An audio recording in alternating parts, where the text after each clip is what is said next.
Los polos norte y sur de un imán son los puntos de concentración del campo magnético que lo rodea. Dicho campo se muestra generalmente así, en dos dimensiones, pero en realidad los campos magnéticos tienen tres dimensiones, en el espacio que rodea al imán. Como resultado de la interacción del campo que rodea al imán, se puede utilizar un imán para poner en movimiento a otro, atrayéndolo cuando los polos cercanos son opuestos, repeliéndolo cuando los polos cercanos son iguales. Una corriente eléctrica puede producir también un campo magnético. La corriente eléctrica que fluye por un cable es en realidad una corriente continua de electrones, diminutas unidades de carga. Esta corriente forma a su alrededor un campo magnético. Cuando la corriente deja de fluir, el campo se derrumba. Cuando empieza a fluir de nuevo, reaparece el campo magnético.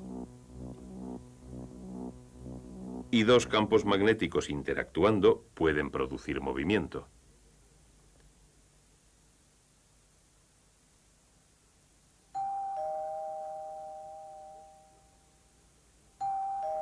Los campos magnéticos que rodean a los imanes y cables cuando fluyen por ellos corrientes eléctricas se producen de distintas maneras.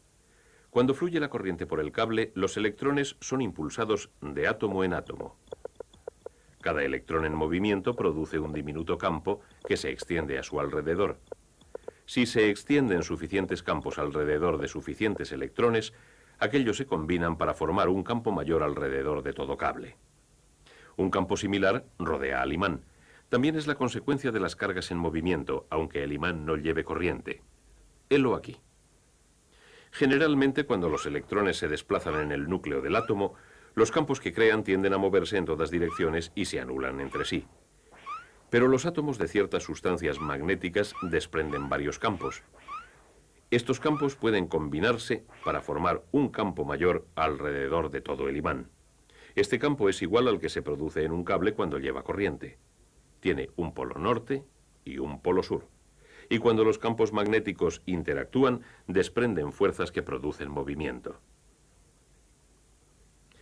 El campo magnético que se produce en un cable cuando lleva corriente se intensifica cuando el cable forma una espiral. Y cuando el centro de la espiral es de hierro, el campo se intensifica aún más al concentrarse el magnetismo y produce un electroimán, que es mucho más potente que un imán corriente.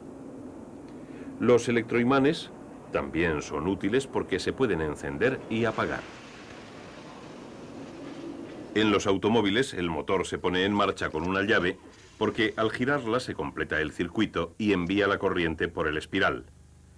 Su campo atraviesa el de un imán cercano y este se pone en movimiento cerrando el circuito que impulsa la puesta en marcha.